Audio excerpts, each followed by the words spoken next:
इस वीडियो में हम लोग देखने वाले हैं एल्डिहाइड एडिशन। नॉर्मली जब अल्कोहल रिएक्ट करता है किसी एल्डिहाइड से तो वो हमको क्या प्रोडक्ट शो करता है। ठीक है, जैसे यहाँ पे मैंने मेंशन किया हुआ है aldehyde and ketone reacts with alcohol to form acetals. ठीक है, एसिटल बनाते हैं ये, और अगर हम लोग इनको कीटोन से ट्रीट कर दें अल्कोहल को तो ये कीटल्स बनाते हैं। 2 molecules of alcohol are added to carbonyl group. Carbonyl का ग्रुप का मतलब यहाँ पे क्या है, एल्डिहाइड और ketone, to form acetal by elimination of 1 water molecule. क्या बोल रहा है, जब भी हम लोग एल्डिहाइड और कीटोन को कंबाइन कर देते हैं अल्कोहल के साथ तो ये क्या हमको बना के देता है, एसिटल और ketal, by the removal of simple 1 molecules of water. अब देखो जैसे यहाँ पे दिया गया है कि मैंने एक एल्डिहाइड लिया हुआ है, ठीक है, इसको मैं ऐसे भी अज्यूम कर सकता हूँ कि सपोज़ करो ऐसा हमारा एल्डिहाइड है और इस 2ROH को अगर मान लो मैं ऐसे अलग सेपरेटली लिख के देखूँ, R-OH को 2 बार है हमारे पास। अब सबसे पहले तो यहाँ पे इसने क्या बोला है कि यहाँ से वाटर रिमूव हो जाता है, तो यहाँ से अगर मान लो H निकल गया और यहाँ से OH निकल गया तो हमारे पास एक तो H2O मॉलिक्यूल बन जाएगा। अब देखो हमारे पास ये जो स्ट्रक्चर है, ठीक है, यहाँ पे ये जो R है और यहाँ पे जो हमारे पास एल्डिहाइड का ऑक्सीजन है वो किसको अट्रैक्ट करेगा, सिंपल सा। अब देखो ये जो ऑक्सीजन बचा हुआ है, ये बचा हुआ ऑक्सीजन किससे अटैच हो जाएगा, इस R ग्रुप से, क्योंकि ये खाली है।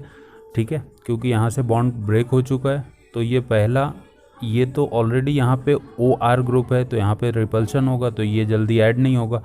तो बचा ये जो R ग्रुप है नीचे वाला, ये क्या होता है, इससे अटैच हो जाएगा तो यहाँ पे OR- बन जाएगा, और ये जो बचा हुआ OR ग्रुप है ये वापस से कार्बन के 4th बॉन्ड की वैलेंसी कंप्लीट करने के लिए यहाँ से ऐड हो जाएगा, और इसी चीज़ को हम लोग बोलते हैं एसिटल्स।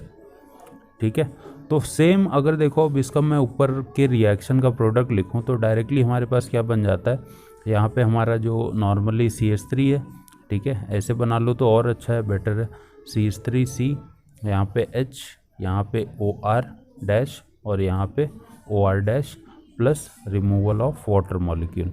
ठीक है, अब इसी को हम लोग क्या बोल देते हैं, एसिटल्स बोलते हैं। अब नॉर्मली अगर यहाँ पे मैं सपोज़ करो मैंने कोई कीटोन लिया होता तो फ़र्क सिर्फ इतना होता कि यहाँ पे जो हमने दूसरा चीज़ ऐड किया था वहाँ पे कीटोन हो जाता और उसको हम लोग कीटल बोल देते। अब देखो इसी में एक रिएक्शन और होता है, थोड़ा सा अलग होता है ये।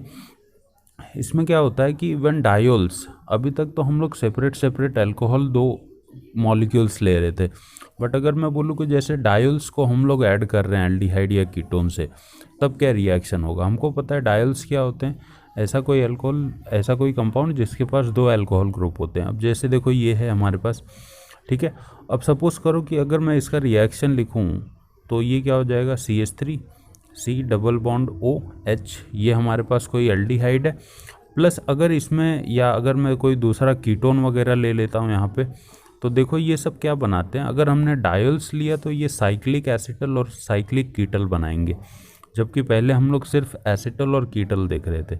तो देखो रिएक्शन इसमें बेसिकली होता क्या है, अब मान लो कि मैंने ये डायोल्स यहाँ पे इस फॉर्मेट में लिख दिए, ठीक है, तो थोड़ा सा रिएक्शन ईजी पड़ जाएगा। अब मान लो कि यहाँ पे मैंने डायोल्स लिख दिए, यहाँ पे सिंपल सा CH2OH, राइट है, तो यहाँ पे क्या था, हमारे पास OH ग्रुप था, ये हमारे पास CH2, ये कनेक्टेड है दूसरे CH2 से, और ये हमारे पास OH। अब सबसे पहले तो क्या रिमूव होता है, वाटर का मॉलिक्यूल रिमूव होता है, जैसे कि हमको बताया गया है। तो यहाँ से मान लो ये H निकल गया और यहाँ से ये OH निकल गया, तो वाटर का मॉलिक्यूल तो बाहर निकल जाएगा। अब जो चीज़ें बची हुई हैं वो डायरेक्ट क्या हो जाएंगी, सिंपल सा, ये जो ऑक्सीजन है, ठीक है, ये तो डायरेक्ट किससे कंबाइन होगा, कार्बन से कंबाइन होगा, राइट है।